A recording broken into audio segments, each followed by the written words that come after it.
పిల్లలకి స్కూల్ పాఠశాలైతే పేరెంట్స్‌కి స్కూల్ పేరెంట్స్‌శాల. నమస్కారం. మీరు చూస్తున్న సుమన్ టీవీ. నేను మీ కీర్తి. శ్రావణ సోమవారాలు మనం పాటించవలసిన నియమాలు, అలాగే విధి విధానం ఎలా ఉంటుందో తెలియజేయడానికి ప్రముఖ ఆస్ట్రాలజర్ బ్రహ్మశ్రీ నందిబట్ల శ్రీహరి శర్మ గురుగారు ఉన్నారు. నమస్తే గురుగారు. వాగర్థావివ సంపృక్తౌ వాగర్థ ప్రతిపత్తయే జగతః పితరౌ వందే పార్వతీ పరమేశ్వరౌ. ఆదిత్యాయ చ సోమాయ మంగళాయ బుధాయ చ గురు శుక్ర శనిభ్యశ్చ రాహవే కేతవే నమః. శృంగేరి జగద్గురు పీఠాధిపతులకి, కంచి పీఠాధిపతులకి నమస్కారములు తెలియజేసుకుంటూ కార్యక్రమాన్ని ప్రారంభించాం. గురుగారు, శ్రావణ సోమవారాలు అంటే చాలా విశేషం. అందులోనూ జనరల్గా లక్ష్మీ ఆరాధన అనుకుంటాం, శ్రావణ మాసం అనగానే విష్ణు ఆరాధన అనుకుంటాం. కాకపోతే అంతకి ఈక్వల్గా కూడా శివ ఆరాధన అని చేస్తూ ఉంటారు. మరి ఈ శ్రావణ మాసం మేం పాటించవలసిన విధి విధానాలేంటి, నియమాలేంటి, పూజా విధానం ఏంటో ఈ వీడియో ద్వారా తెలుసుకుందాం గురుగారు. తప్పకుండానమ్మా. శ్రావణ సోమవారాలకు ఉన్నటువంటి విశిష్టత, ప్రాముఖ్యత, మహిమం తెలుసుకున్న వాళ్ళు ఎవ్వరూ కూడా అయ్యో ఆలయాలన్నీ కిక్కిరిసిపోతాయి గురుగారు. ఎందుకు చెప్తున్నానంటే, సాక్షాత్తు పరమేశ్వరుడే అమ్మవారితో సంభాషణలో అమ్మవారు అడుగుతుంది, అయ్యా నీకు ఇష్టమైన మాసం ఏదయ్యానంటే శ్రావణ మాసం అంటే నాకు చాలా ఇష్టం పార్వతి అని చెప్తాడు. అందుకనే దానికి ప్రతీకగా మనం ఇక్కడ కేవలం లక్ష్మి అని అనుకుంటాం. శ్రావణ మాసం అంటే లక్ష్మి అని, లక్ష్మికి సంబంధించిన పూజలే చేస్తామేమో, లేదా మంగళగౌరి వ్రతాలు చేస్తామని. కానీ విశేషం ఏంటంటేనమ్మా, నార్త్ సైడ్ అంతా కూడా ఎవరైనా కానీ ఆ మొక్కు పెట్టుకుంటారు. మనం మొక్కు తీర్చుకోవడానికి ఏ విధంగానైతే కాలినడకన వెళ్తామో, చాలామంది నార్త్ సైడు పరమభక్తులు పరమేశ్వరుడికి. వాళ్ళందరూ కూడా కాలినడకన వారి ఊరి నుంచి బయలుదేరి కావడి మోసుకుంటారు.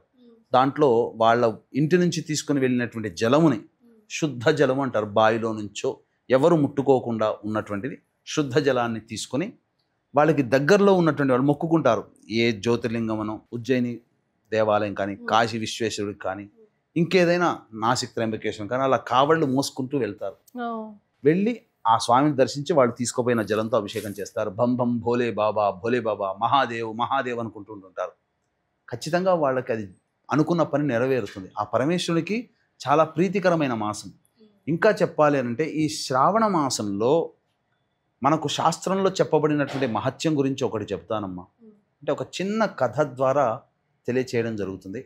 ఆ చిన్న కథలో ఏం చెప్పబడి ఉందంటే, ఒక గొప్ప అందగత్తె, ఆమె కోసము రాజులు, గొప్ప ధనవంతులు కూడా ఎదురు చూసేవాళ్ళట. కొంతకాలానికి ఆమెకి విరక్తి కలిగింది. ఎంతో గొప్ప కోట్లు సంపాదించాం, కానీ ప్రశాంతత లేదు. తర్వాత ఆమె క్షిప్రా నది దగ్గరికి వెళ్ళినప్పుడు ఎంతోమంది మహామునులు తపస్సు చేసుకుంటూ, ధ్యానం చేసుకుంటూ, ఉపాసన చేసుకుంటూ కనబడ్డారు. అందరిలో కల్లా ఒక వ్యక్తిని చూసి చాలా ఆకర్షితురాలైంది. ఆయన యొక్క సమ్మోహన రూపాన్ని చూసి ఆయన దగ్గరికి వెళ్ళి ఆయన కాళ్ళ మీద పడి వేడుకుంది. ఆయన ఎవరో కాదు, వశిష్ఠ మహాముని వారు. తర్వాత, నేను చాలా పాపపు జీవితాన్ని జీవించాను స్వామి, నాకెందుకు అశాంతిగా ఉంది, నా జన్మ గత జన్మ కర్మదోషం వల్లనో నేను చేయరాని పనులన్నీ చేసేసాను. కాబట్టి నాకు అన్నిటి నుంచి పాప విముక్తి కావాలి, నేను చేసిన పాపాలన్నీ తొలగిపోవాలి, ఏం చెయ్యాలి మహానుభావ అని చెప్పి అడుగుతుంది ఆమె. అంతటా వచ్చేది మహా గొప్ప మాసమమ్మ, కాశీకి సంబంధించినటువంటిది. కాబట్టి కాశీలోకి వెళ్ళి చక్కగా రుద్రపారాయణం అనేటువంటిది జరిపించుకొని చక్కగా తిరిగి రమ్మ, దానము చెయ్యి. ఆ రుద్రపారాయణం చేసిన బ్రాహ్మణులకి ఇతోధికంగా నీవు సమర్పణ చేయి. ఆ బంగారు ప్రతిమతో చిన్నది ఏం చేసుకోవచ్చు, ఒక 1/2 గ్రాము 1/4 గ్రాముతోనైనా కానీ చేసుకోవచ్చు. ఆ ఈశ్వరుని ప్రతిమను, అమ్మవారి ప్రతిమను చేసి కలశంలో వేసి, ఆ కలశంలో పార్వతీ పరమేశ్వరుని ఆవాహన చేసి చక్కగా 11 మంది బ్రాహ్మణుల్ని 11 సార్లు రుద్రపారాయణం జరిపించి, హోమము జరిపించి, ఆ యొక్క కలశంలో ఉన్నటువంటి ప్రతిమనంతా కూడాను బ్రాహ్మణులకి దానం చేసి, స్నానం ఆచరించి కాశీ విశ్వేశ్వరుని దర్శనం చేసుకో, నీకు సమస్త పాపాలు పోతాయని చెప్పడం జరిగింది. ఆ విధంగా చేసుకుంది. అయితే అందరూ కాశీ వెళ్ళలేరు కదా, కాబట్టి ఇటువంటి వాళ్ళు ఖచ్చితంగా కాశీ క్షేత్రంలో వెళ్ళలేనటువంటి వాళ్ళకి దగ్గరలో ఉన్నటువంటి ఏదైనా క్షేత్రంలో వెళ్ళి చేసుకోవచ్చు. కాబట్టి చక్కగా ఈ యొక్క కార్యక్రమం చేసుకోవడం ద్వారా పాప విమోచనం జరుగుతుంది. ఇప్పుడు సమస్యలతో బాధపడుతున్నాము అంటే గత జన్మ కర్మదోషాలే ఈ జన్మల్లో మనం తెలిసి తెలియక చేసుకున్నటువంటి పాపాలు. కాబట్టి శ్రావణ మాసం అనేటువంటిది పరమేశ్వరునికి అత్యంత పరమ ప్రీతికరమైనటువంటి మాసము కాబట్టి ఈ శ్రావణ మాసం అంతా కూడా శివాయ నమః శివాయ నమః అనుకుంటూ ఉండండి. ఏ పని చేసినా ఖాళీ సమయం దొరికితే వాట్సాప్లో లేకపోతే ఫేస్బుక్లో కూర్చొని చూసుకునే దానికంటే ఎంజాయ్ చేయవచ్చు, మనిషి ఎంజాయ్ చేయాలి, కానీ ఎక్కువ సమయం దానికి కేటాయించకుండా దైవారాధనకి ఈ శ్రావణ మాసం అంతా వీలైనంతగా కేటాయించండి. బ్రహ్మచర్య వ్రతాన్ని ఆచరించడం, నేల మీద పడుకుని ఆచరించడం, అలాగే ధూమపానము, మద్యపానము, మాంసాహారము, ఇవన్నీ కూడా అసలు మాంసాహారం మానవుడు తినకూడదమ్మా, జంతువుకి మాత్రమే అది ఇచ్చాడు భగవంతుడు. అందుకే ప్రతి జంతువుకి, మాంసం తినే ప్రతి జంతువుకి కూరలు ఉంటాయి, మనిషికి ఉన్నాయా? వలసగా ఉంటాయి. మరి ఎక్కడ చెప్పబడలేదు, కాకపోతే అలవాటు చేసుకున్నారు. జీవహింస జరుగుతుంది. చాలామంది అనుకుంటారు మనం చంపట్లేదు, చనిపోయిన శవాన్ని మనం తింటున్నాం ముక్కలు చేసుకొని అని చెప్పి అని అంటుంటుంటారు. ఆ చనిపోయిన శవంగా మారడానికి కూడా నువ్వే కారణం అవుతున్నావు కదా. అక్కడ నువ్వు తింటున్నావు కాబట్టి అక్కడ బ్రతికున్న జీవ ప్రాణి జరుగుతుంది అక్కడ. అదే లేకపోతే జీవం చక్కగా బ్రతికేది, ఆ జీవం ముసురు పోసుకొని తిన్నట్టే కదా, అట్లా అనమాట. కాబట్టి మాంసాహార భోజనం నిషిద్ధం. ఈ విధంగా చేసుకొని ఉంటే మంచిది. ఆదివారాలు చక్కగా ఉపవాస నియమాన్ని, బ్రహ్మచర్యాన్ని అసలు మొత్తం అన్ని రోజులు పాటించాలి. కనీసం శ్రావణ సోమవారాన్ని పాటించేవాళ్ళు ఆదివారం నాడు మాంసాహారం, మద్యపానం తినకుండా ఉండి రాత్రిపూట రేపు తినను కదా అని ఈరోజు బగ్గగానే తిని తాగకుండా రాత్రిపూట టిఫిన్ చేసి ఉండి పండ్లు ఇతర పదార్థాలు తీసుకొని సోమవారం అంతా కూడా ఉపవాసం ఉండొచ్చు. ఉండి ప్రదోష కాల సమయంలో పరమేశ్వరునికి అభిషేకము, అర్చన జరిపించుకుంటే చాలా విశేషం.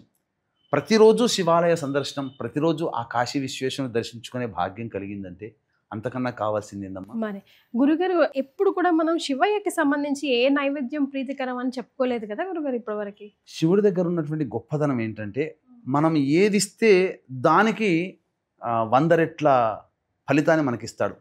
డబ్బు కావాలి మనిషికి ఈ కలియుగంలో, డబ్బు కట్టలను పెట్టలేడు కదా. మరి కానీ లక్ష్మికి ప్రతిరూపము బిల్వవృక్షం. ఆ బిల్వవృక్షంలోనే అమ్మవారు తపస్సు చేసింది. అందుకనే బిల్వ ఫలంని లక్ష్మీ ఫలం అని కూడా అంటారు. మారేడు దళాలతో అర్చన చేస్తే డబ్బుతో అర్చన చేసినట్టే. కాబట్టి ఒక మారేడు పెడితే అనంతమైన ధన సంపద. కాబట్టి ధనాన్ని ఇచ్చినట్టే లెక్క. భగవంతుడికి ఎంత సమర్పిస్తామో అంతకి 100 రెట్ల ధనము కావాలనుకునేవాడు ఖచ్చితంగా మారేడు దళాలతో అర్చన చేయాలి. గురుగారు శివారాధనకు కానీ గణపతి ఆరాధన కానీ తులసి ఎందుకు పనికిరాదు గురుగారు? పరమేశ్వరునికి సంబంధించిన దాంట్లో ఉందమ్మా తులసి. కొన్ని ఏ దేవత, ఇప్పుడు మనకు కూడా ఉంటాయి కదమ్మా ఇష్టమైన పదార్థాలు, ఇష్టం లేని పదార్థాలు అంటూ ఉంటాయి కదా. భగవంతుని కూడా సమర్పించకూడదు, తులసి అనేటువంటిది సమర్పించకూడదు. అన్నం నైవేద్యం కూడా ఎక్కువగా పెడుతూ ఉంటారు. అది అన్న సమృద్ధి అంటే అన్నాన్ని నైవేద్యంగా కాదమ్మా, అన్నముతో అభిషేకం జరిపించడం, అన్నాభిషేకం అన్నాభిషేకం అని అంటారు. కాబట్టి అది చేసుకోవచ్చు. అలంకరణలో కూడా మొత్తం కంప్లీట్ గా శివయ్యకంతా ఎక్కువగా ఆ పరమేశ్వరుడికి అన్నాభిషేకం ప్రదోష కాలంలో చేస్తారు. దాన్ని చేయడం వల్ల మనోవాంఛ సిద్ధి అతి శీఘ్రంగా కలుగుతుంది. చెరుకు రసంతో కూడా చేస్తారు పంచాభిషేకాలు. అసలు మనకు కావాల్సినటువంటి విధంగా చెప్పాలి అని అంటే వివాహం కావాల్సిన అబ్బాయిలు, అమ్మాయిలు మన నవోద్గడ్డ, మిశ్రి అంటారు, లేదా పంచదార గడ్డలు అంటారు. వాటిని బాగా దంచి ఆ పొడిని నీటిలో కలిపి ఆ నీటితో అభిషేకం చేయాలి. ఉద్యోగం కావాలి, తొందరలో ఉద్యోగంలో ఇబ్బందులు తొలగిపోవాలనుకునే వాళ్ళు చెరుకు రసంతో అభిషేకం చేయాలి. అలాగే ఆరోగ్యం కావాలనుకునేటువంటి వాళ్ళు విభూతిని నీటిలో కలిపి అభిషేకం చేయాలి. అన్ని విధాలుగా మనోవాంఛ తీరాలనుకునే వాళ్ళు అన్నముతో అభిషేకం చేయాలి. గంజి వార్చిన అన్నముతో, గోరువెచ్చగా ఉండాలి, వేడిగా ఉండకూడదు. అలాగే జ్ఞానాన్ని, అతి బుద్ధిని కావాలనుకునే వాళ్ళు, జ్ఞాపశక్తి కావాలనుకునే వాళ్ళు నెయ్యితో అభిషేకం చేయాలి. మంచి వర్చస్సు కావాలనుకునే వాళ్ళు తేనెతో అభిషేకం చేయాలి. ఇలా చాలా ఉన్నాయమ్మా. ఒక్కొక్క ద్రవ్యముతో పరమేశ్వరుడికి చాలా ప్రీతికరమైనటువంటిది తుమ్మి పూలు అని అంటారు. పల్లెటూళ్ళలో దొరుకుతుంది, గట్లెంబడి చాలా విధిగా. ఆ తుమ్మి పూలు పెడితే చాలట పరమేశ్వరుడి యొక్క అనుగ్రహం చెప్పరాని తలం ఉంటుందట, అంత గొప్పగా అనుగ్రహిస్తాడట.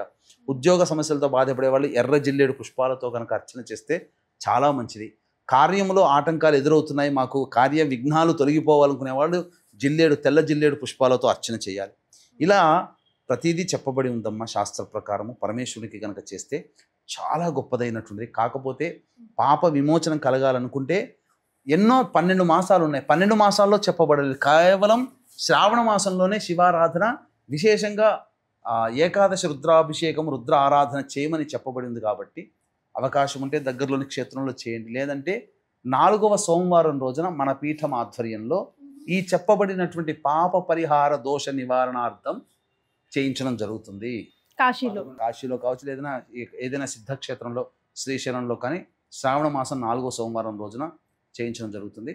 అలాగే ఈ శ్రావణ మాసం పౌర్ణమి, శ్రవణ నక్షత్రము, శ్రావణ శుక్రవారం వరలక్ష్మి పూజ కూడా 8వ తారీఖు రోజున అయింది కాబట్టి ఆ రోజున మన పీఠం ఆధ్వర్యంలో ఆ పూజ చేసుకుని లక్ష్మీ వ్రతం పూజ చేసుకునే ప్రతి మహిళలు కూడా సంతోషపడే విధంగా లక్ష్మీ అమ్మవారికి విశేషమైనటువంటి షోడశ లక్ష్మి మూలమంత్ర హవనం అనేటువంటిది శ్రీ సూక్త విధానంగా జరుగుతుంది.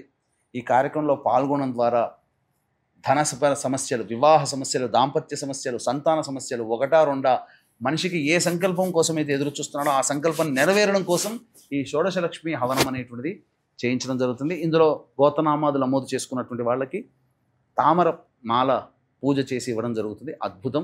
తద్వారా జపం చేసుకోవడం ద్వారా కుటుంబంలో అనేక రకాల ధన సమస్యలు, దాంపత్య సమస్యలు, వివాహ సమస్యలు తొలగిపోతాయి. రైట్. సో గురుగారు చాలా క్లియర్గా చెప్పారు. ఒక్కో సమస్యకి ఒక్కో ద్రవ్యంతో శివాభిషేకం కనుక ఈ 4 వారాల పాటు 5 వారాల పాటు శ్రావణ మాసంలో చేసుకుంటే కనుక మనకు తప్పకుండా పుణ్య ఫలితం లభిస్తుంది అని తెలియజేస్తున్నారు. థ్యాంక్ యూ సో మచ్ గురుగారు. ధన్యవాదాలు. సర్వం శ్రీ ఉమామహేశ్వర పరబ్రహ్మార్పణమస్తు.